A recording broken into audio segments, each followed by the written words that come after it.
اس کے بعد اگلی نظم ہے مولانا الطاف حسین حالی کی اسلامی مساوات مسدس حالی جزر اسلام۔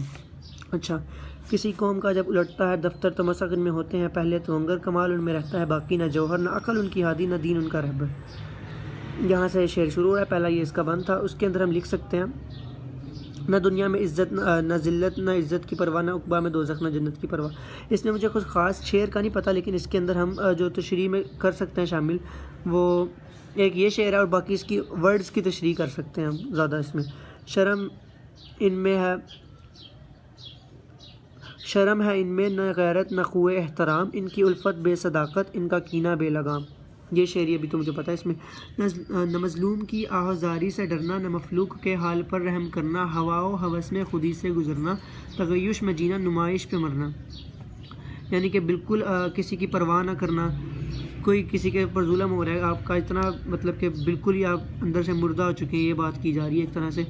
اور تغیش میں جینا نمائش پہ مرنا، کہ بہت زیادہ عیش و آرام کی زندگی بسر کرنا۔ اس میں ایک جو شعر لکھ سکتے ہیں زندگی کہیں نیچے کہیں منہ دیکھتی ہی رہ گئی، کتنا اونچا لے گیا جینے کا معیار آدمی۔ یہ ایک شعر اس میں آ سکتا ہے۔ اور پھر ایک اور بھی شعر ہے جو آ سکتا ہے اس کے اندر، قوم مذہب سے ہے مذہب جو نہیں تم بھی نہیں، جذبہ باہم جو نہیں محفل انجم بھی نہیں۔ ایک اور آ سکتا ہے قوم گویا جسم ہے اور افراد ہیں اعضائے قوم۔ یہ اس میں نہیں آئے گا، ویسے ہی کسی اور میں آ سکتا ہوگا۔ اس کے بعد صدا خواب غفلت میں بے ہوش رہنا، دم نزا تک خود فراموش رہنا۔ پھر آگے غریب لوگوں کا تذکرہ، تو جو پریشان حال لوگ ہیں، پریشان اگر ایک قحط سے جہاں ہیں تو بے فکر ہیں کیونکہ گھر میں سمایا، اگر باغ امت میں فصل خزاں ہیں تو خوش ہیں کہ اپنا چمن گل فشاں ہے، بنی نوع انسان کا حق ان پہ کیا ہے وہ ایک نوع بشر سے جدا ہے۔ اس کے اندر ہم لکھ سکتے ہیں پریشان والے میں کڑوے خواب غریبوں کے، میٹھی نیند امیروں کی۔ اور پھر یہ لکھ سکتے ہیں آدمی کے پاس سب کچھ ہے مگر ایک تنہا آدمیت ہی نہیں۔ یعنی کہ جو وہ تھا نا اس کے اندر سینس تھی، دوسروں کے احساس تھا، وہ نہیں۔ ایک طرح سے یہ کہہ سکتے ہیں، اس کو ہم 8ویں میں لکھ سکتے ہیں، اس کو 7ویں میں لکھ سکتے ہیں۔ اس کے بعد ملت کے ساتھ رابطہ استفاد رکھ، یہ جو شعر ہے نا بنی نوع انسان کا حق ان پہ کیا ہے وہ ایک نوع بشر سے جدا ہے، اس میں تجویز دے سکتے ہیں ہم کہ ملت کے ساتھ راستہ استوار رکھ۔ یہ اقبال کا شعر ہے، پیوستہ رہ شجر سے، میرے خیال سے پیوستہ رہ شجر سے امید بہار رکھ۔ ایک یہ پوائنٹ ایڈ کر سکتے ہیں مسلمان ایک جسم واحد کی طرح ہے۔ پھر اس کے بعد اس کے اندر ہم کچھ اور شعر لکھ سکتے ہیں، وہ یہ ہے کہ کرو مہربانی تم اہل زمیں پر، خدا مہربان ہوگا عرش بری پر۔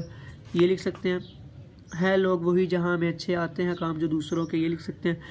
پھر ایک اور ان کے جو وہ ہے نا کہ وہ کسی کی پرواہ نہیں کر رہی، اس طرح کے پوائنٹ آف ویو سے ہم یہ شعر ایڈ کر سکتے ہیں جن کے آنگن میں امیری کا شجر لگتا ہے ان کا ہر عیب زمانے کو ہنر لگتا ہے، یہ لکھ سکتے ہیں۔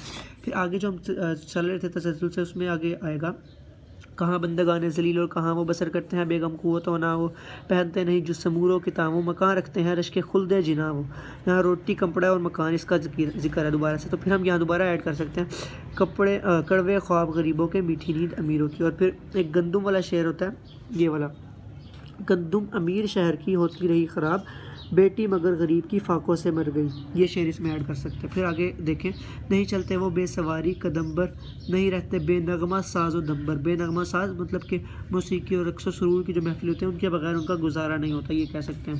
تو اس کے اندر ہم شعر لکھ سکتے ہیں کہ وہ جو کتاب ہے علم سے دور بھاگتے ہیں اور ناچ گانے میں آگے، تو شعر ہے کتابیں معلم سے پھرتے ہیں بھاگے مگر ناچ گانے میں ہے سب سے آگے۔ پھر آگے جو شعر ہے کمر بستہ